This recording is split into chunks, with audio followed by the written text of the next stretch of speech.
So, this is Doctor Who Risk. Now, I've already set up the game, and this is how it's supposed to look for a 3-player game, all set up nicely and everything. And, now, these here, there's only one of them on each of some of these territories, obviously, and some of these, there's 3. These bigger ones actually indicate 3 Daleks, and these smaller ones are only 1 Dalek each. But there wasn't a huge amount of miniatures, so I had to do sort of a mix with mostly the big ones in the territories, and then a few of the territories with some small ones, for sure. Now, there really actually isn't enough of the small ones to start the setup on their own, so that's why some of them have 3 and some of them have 1.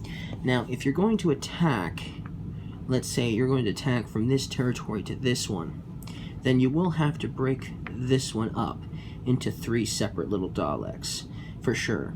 But then again, of course, when that happens, you're still only allowed to attack with 2 of the 3, because one has to stay behind and defend the territory. So when you're attacking your opponent, you can only actually have up to 3 Daleks in an attack. So unlike in regular Risk, if you had like 20 infantry or something like that, and you had them almost all of them attack a territory, well, in this game that actually won't work. You're only allowed to attack with 3 of them max in an attack. So that is something to note. Now, don't fret, that is not a complete downer, because if your attack does not succeed, let's say you roll 3 dice and you lose 2 Daleks in the process, and you have 3 Daleks, right? Well, if that happens, you will still have 1 Dalek left, and so you can actually choose to withdraw that Dalek back to the territory, and then if you have some more reinforcements, you can make a second attack once again onto the territory, but that would still be a separate engagement, just so you know. So that will definitely make you think, and strategically, where you're going to attack and who you're going to attack, for sure. Now, we're only going to explain how to play this game to an extent. I do have it set up for a 3-player game, and I am going to play the game, but I'm not going to do the gameplay video for this particular game. So when you see a gameplay video, it probably won't look exactly like this. We'll probably have some different colors, perhaps. I'm the gray color, by the way. Ridley is going to be the yellow color, and Manta over there, he is the black Daleks. And so that's how I have it set up. Now, the way this game works is it's actually all dependent on, the way the game ends is, it's dependent on Clara here, the Clara token, and she always starts on the first Doctor. Now, when she reaches this Doctor, it's game over, and whoever has the most territories wins the game. So, that's kind of, that's pretty much similar to regular Risk, except that could mean the game could be over faster than you think, because now, unlike in Risk 2210 AD, which you would play that game and each person would get basically 5 turns because there'd be 5 rounds, in this game it could be less than 5 rounds, because it's all dependent on what territory card you draw. So the first thing you do on your turn is you're actually going to draw this territory card here, and then if you see Clara's face on the territory card, which it is, you're going to move Clara up on the regeneration tract, and if she reaches the last Doctor, the 11th Doctor, which isn't actually the last Doctor, but the 11th Doctor, then it's game over, and whoever has the most territories at that point will obviously win the game. Now, that means potentially each person who goes on their turn, they're going to draw a territory card each at the beginning of each player's turn, and if it happens to have her face on it every time, then the game will be over in like 1, 2, 3, could potentially over in 4 rounds, which is less than 5. But then again, it could be longer. You could go through almost all of these before that happens. And some of these territory cards will not be drawn for the regeneration tract. Now, another thing that will happen when a territory is drawn, if it doesn't just affect Clara, it also affects the TARDIS. And so, since Venezuela here was picked, Venezuela is right here. And so the TARDIS is actually going to land right on Venezuela. And then Venezuela is going to go right here on the TARDIS on the board. Now, during the course of this player's turn, Venezuela cannot be attacked. So this player cannot attack Venezuela, for instance. Also, another thing that can't happen, any Daleks that are on this territory cannot attack another territory as well.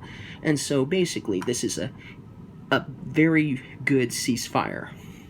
And then, on the beginning of the next person's turn, the next territory will draw, and the TARDIS will move to that territory as well, which could be, who knows, all the way over here. Who knows? We just don't know. So that's kind of how that works. Now, the rules for rolling the dice are just like any other game of Risk. Whoever has the highest number on the dice roll wins, right? That's usually how it works. And, but there are some things that will change it up and make this a very different Risk game. Each player has 2 missions, and each player has three powers at the start of the game. If a player is sitting on a territory that has a particular mission that they have, like, let's say if I was sitting on the Eastern United States, and I'm not, because Manta is, then I would automatically defeat the Weeping Angels. If that happens, I gain 2 Daleks. So that's one way to receive extra Daleks on your turn, is completing a mission. And so once I defeat my opponent, Manta, on the Eastern United States, I would get 2 Daleks as a bonus. And so I've also got the Cybermen as well for my mission. Now, they're optional, so you do not have to complete these missions during the course of the game. They're just an extra way of getting some extra Daleks if you need to. It's totally up to you if you want to complete the mission or not. Now, we each have powers, and we may use these if we want, but we can only use them one time, and there's only 3 of them. But we don't necessarily have to use them, all of them, in the game. It's just an optional thing that we might use that might be beneficial. And each player has their own powers. So what do I have? Well, I have Captain Jack cannot die. Now, it tells me at the start of my turn I play this. So if I'm going to play this card, I have to play it at the start of my turn. What does it do, though? For each combat this turn, you may re-roll any or all of your dice once. So that's very powerful. So if I'm planning on attacking a ton of territories in my turn, this could be very useful because I can re-roll any or all of my dice one time per combat, which is, wow, very powerful. Very. So that's an awesome, powerful card for sure, but I can only use it once per game. So I have to strategically think when is the best time to play it. Then there's Greyhound 6 arrives. And then this is another one you play at the start of your turn. You add 1 to your highest attack die for the duration of the turn. Well, that's pretty cool. That is really cool. So, like, let's say I roll the dice here, and let's say I get 6, 4, and a 5. I can add 1 to each roll, because that's what it says. Add 1 to your highest attack die for the duration of the turn. So, if I attack and roll the dice, then my highest die is going to get 1 more. So if this was my highest die, this would actually be a 7, right? Which is better than the highest a defender can have. So I could actually defeat the defender if he also had the same number, because this would add 1 to that. That's awesome. And it would happen for the entire turn. So if I attack again, it will happen again. Now let's say I have a very low number, and my opponent his lowest number was also a tie. Well, if this was my highest number, it would be a 3, which would still beat that. So awesome. Very awesome indeed. Very cool. So that is a very powerful card, to say the least. And then my third power here is the Genesis Arc. When you attack an opponent. So this is if I attack an opponent.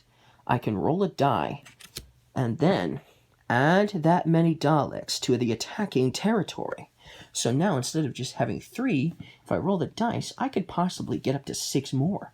That is a powerful card, to say the least. Now there's lots of power cards. There's lots. So the other players will also have some really good cards that they might use. And some of them might also be defense type cards. So if they're getting attacked, it might help them out big time, for sure. Now we won't go over all the cards. I just thought we'd go over the ones that I had, since technically the cards that my opponents have are supposed to be secret anyways. So that's basically it. Now, the way you get units, or should I say, the way you get more Daleks is basically the same with regular Risk. If you control an entire continent, you get that number, if you control that entire continent, of extra bonus Daleks at the beginning of your turn. Another thing that's very similar to normal Risk, here's a tract for Daleks for territories. So if you control like 18 to 20 territories, you'll get a bonus of 3 Daleks. Now, here's the cool thing. At the beginning of each turn, you will always get 3 Daleks. So, if you have a certain amount of territories, you'll get more Daleks for that. If you have a continent, you'll get more Daleks for that. And if you are able to destroy, or should I say, take a territory from an opponent, at least one territory from an opponent each turn, at the end of your turn, you're going to draw a territory card to keep for yourself. And that territory card can be exchanged for more Daleks. And each of these territory cards will have 1 to 2 stars on them. So let's say I had 3 cards, and they each had 2 stars on them. That would be 2, 4, 6. I could exchange all of those for 13 Daleks.